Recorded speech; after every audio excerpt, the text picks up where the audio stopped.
Okay, today we're going to be talking about buckles and flat roofs, what causes them and how to repair them. So they're caused by not allowing the material to relax in the sun before you install the roof.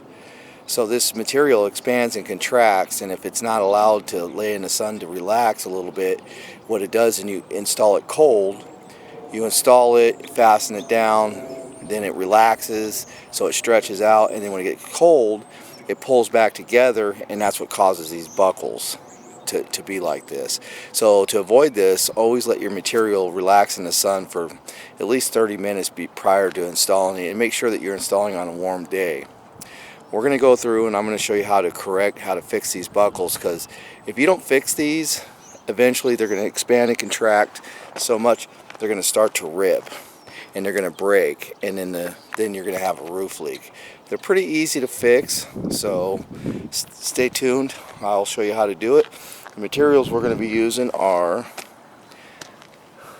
a hook blade knife, webbing, 1-inch simplex nails, plastic cement, and some granules over the top to finish it off with.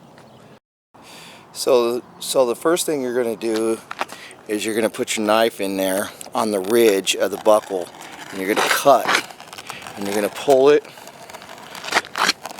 to the end of the buckle. Now what that's going to allow that to do is you're going to be able to nail this flat, and I'll show you how to do that. Now that we've cut our buckle, we're going to go ahead and nail it. We're going to pull it up, make sure that it lays flat, and we're going to take a nail and we're going to nail it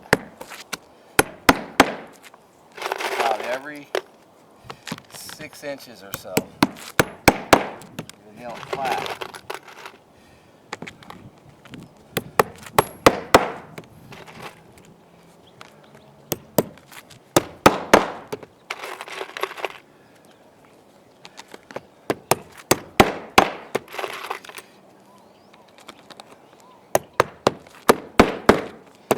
Then what we're going to do is we're going to come along the opposite side, and we're going to nail it in between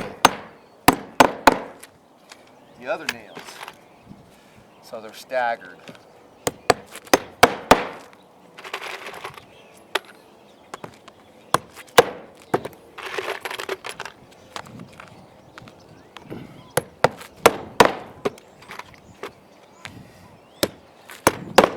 And that's going to allow for good fastening power.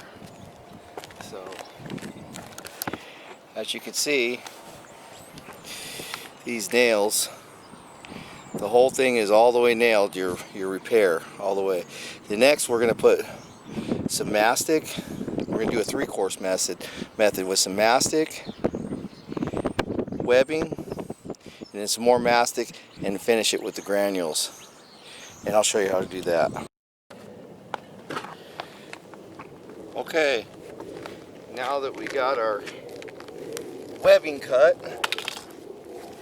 the length that we need, we're going to put our first course of mastic on it.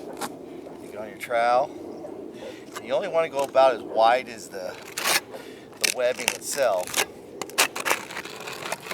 You don't want to make a mess.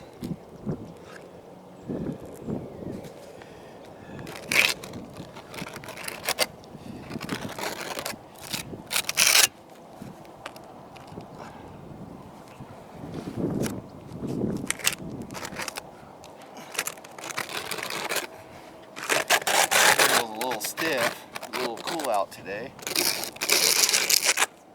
but it'll heat up. You can just keep working it, get it in.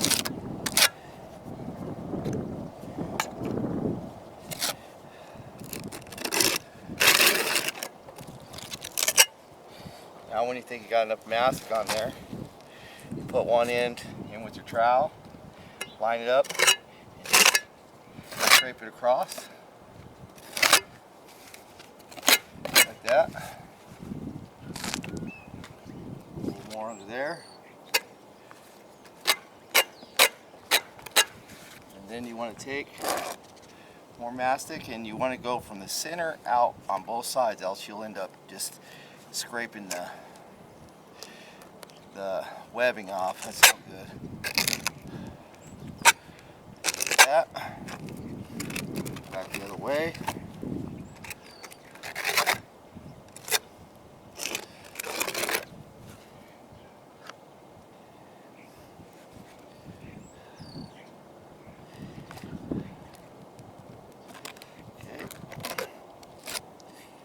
This. And you want to make sure that your sides are smoothed down. There's no lips on anything, because it just looks bad.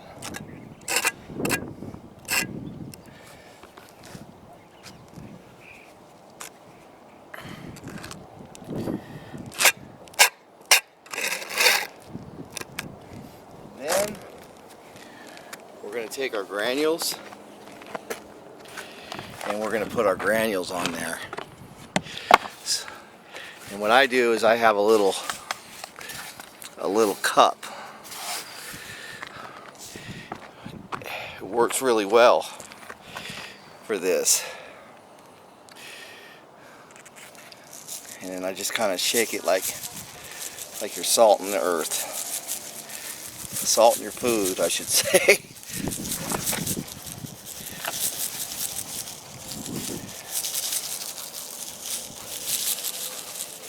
Waste uses far fewer granules when you do it like this than as opposed to throwing them out by hand, but you could.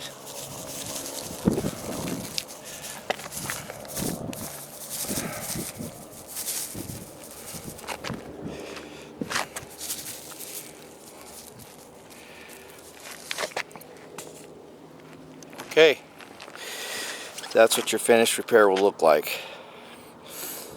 So I hope this helps. This is an easy repair. You can do it yourself.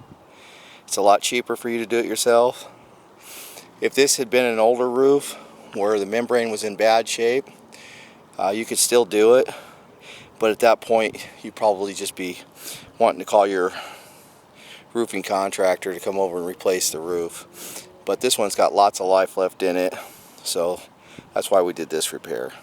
Thanks for watching.